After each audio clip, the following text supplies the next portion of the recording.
Under the pale moonlight, Voruna hunts. Her enemies are prey, and her vengeance is as relentless as the wolf's hunger.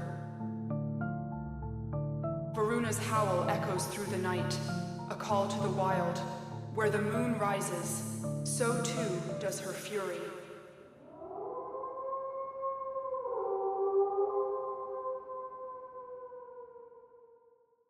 Today I'll cover the most recently released augment mods for Voruna, Grendel, Hildryn, and Gyre all in one video, so if there's only one of these that interests you, feel free to skip around using the chapters in this video. So without further ado, let's get into it.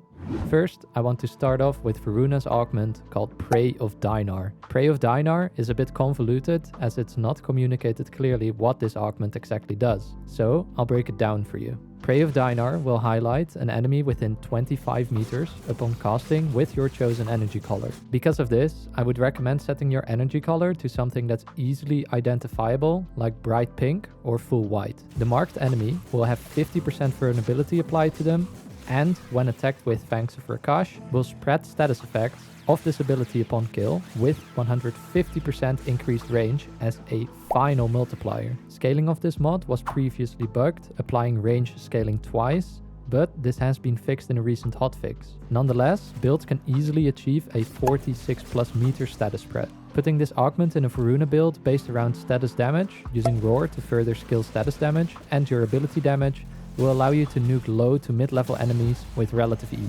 And this can scale even further when equipping 2 Emerald Archon shards for full armor strip. In the build I made, I put the mecha set bonus on top of this to trigger additional status spread in a 30 meter radius, which will most likely occur when attacked enemy dies by the Fangs of Recharge status spreading. I also modded for as much range as possible, and to get duration as well as strength, I am using Molt Augmented as well as Arcane Ice Storm. To use the mecha set bonus to its full potential, I used the Pharaoh Predicite, which is able to increase your toxin damage, and it can generate small AoEs with the Volatile Parasite mod. Finally, I used Harmony in my melee slot combined with melee afflictions for massive damage upon heavy attacks or heavy attack slams. For the Archon shards, I chose 5 Emerald Archon shards, 2 normal ones for extra corrosive stacks, which allows us to fully strip enemies, and 3 Tau Forge ones for the additional toxin damage, which works great with the Fangs of Recharge and the Harmony with melee afflictions. This pretty much covers all about Voruna, so let's take a look at Grendel. Grendel got the augment Gastro, which spawns gas clouds after launching enemies with his 4th ability, Regurgitate. This can be performed both running around or rolling around in his meatball form.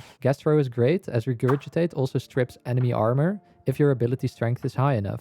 This means that gas clouds can deal massive damage. Gastro also makes it so that regurgitated enemies bounce a total of 3 times with 75% damage fall off after each bounce. Both of these stats are unmoddable. The gas damage done by Gastro can easily be increased by using Roar on Grendel, which increases both the initial damage as well as the damage over time from the gas proc.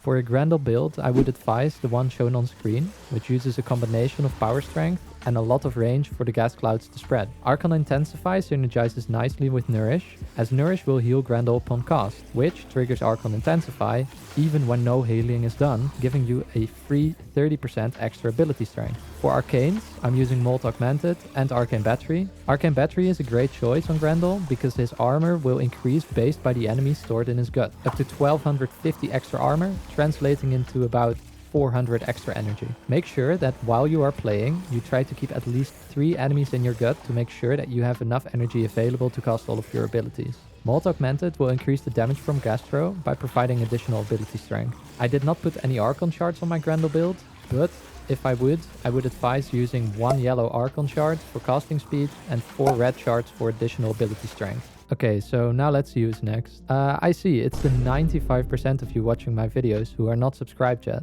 Please do me a favor, if you enjoy these videos and find them helpful, make sure you subscribe for more Warframe content coming your way. Okay, so what was I talking about? Oh yeah, of course, the Gyre augment. Gyre got her new augment Coil Recharge. This augment does a lot of different things, so let's dive in. First, this augment enables you to recall Coil Horizon. I often use this to bring me the Coil Horizon, but it often got stuck on level geometry, so I wouldn't really recommend the augment for this. What I do recommend the augment for is the insane electricity procs it's able to do. While this part of the ability is not scalable through any modding, it still does some insane damage, especially on armor stripped enemies. When you hold cast Coil Horizon, it will implode, pulling in enemies, and enemies pulled in will suffer additional discharges. In my build, I combined this with Breach Surge, Cathode Grace, and Rotor Swell for massive damage procs, feeding off each other for long damage looping potential, making easy work of any Steel Path enemies. For armor stripping, I used a Panzervulpaphyla with Vicious Bond, because each time a spore from viral quills is spread, it will also reduce enemy armor, and this will spread in a 9 meter radius, which will be more than enough as all enemies are pulled into each other by Coil Horizon. Make sure you cast Breach Surge before casting your implosions, so each discharge of Coil Recharge procs a Breach Surge particle. The final Gyre build looks a little bit like this, where I use shield gating to stay alive through Brief Respite, catalyzing shields, and 3 Augur mods. Augur Reach on Gyre herself, and 2 Augur mods on your secondary of choice. I use both the Coil Horizon and Cathode Current augment mods for massive electricity damage. Archon Stretch for continuous energy regen, and finally some ability strength, as well as max energy from Primed Flow. For the Arcanes, I chose to use Molt Augmented to further skill damage, and Arcane Energize to keep my energy topped up. For Archon Shards, I would at least recommend 1 Archon Shard for casting speed, and the remaining shards are for you to choose. I went with 3 ability damage shards and 1 shard with the equilibrium effect. As for weapons, these are free for you to choose as well. Then finally we have Hildryn, who got the augment Aegis Gale for her 4th ability, Aegis Storm. This augment adds an alternate fire button to a Balefire, which has increased damage based on Hildryn's max shields, which feels very similar to playing Jade. This increased damage is scaled both by your max shields as well as the modded ability strength. Because Balefire is a very slow weapon, I would suggest you do the following.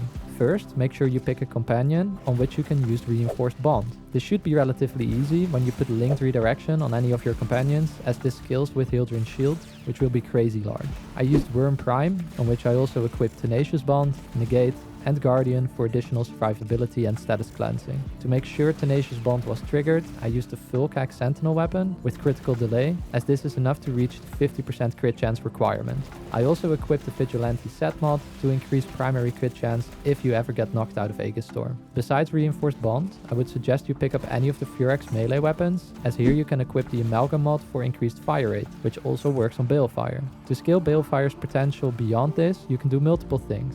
First, you can make sure you mod Balefire accordingly, using high multi-shot, some fire rate, and a bunch of raw damage. In my build, I focused on using Corrosive and Blast, as I combined it on my Hildryn with Zata's Whisper, which greatly increases the potential of the Blast status effect. On my Hildryn, I modded for a large amount of damage reduction from both Adaptation and from Boreal's Hatred and Aviator, which provide damage reduction while airborne. The damage reduction from these 2 latter mods are separate multipliers, making them even more effective. I then used Combat Discipline and Arcane Avenger to give me a flat 45% increase to crit chance, making Balefire crit 50% of the time. I also used Molt Augmented again for additional ability strength, translating into even higher damage.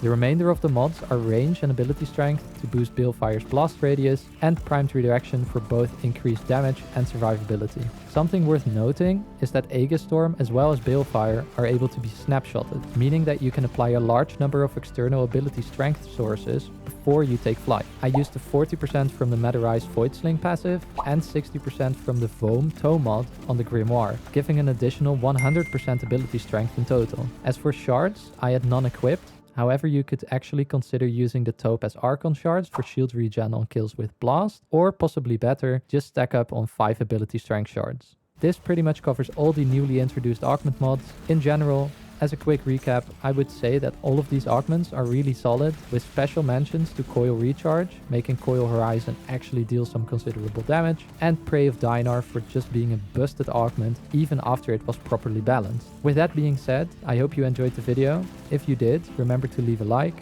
and I hope to see you in the next one. Bye. As always, thanks to all channel members for supporting the channel. If you are looking to become a member, please find the join button below the video.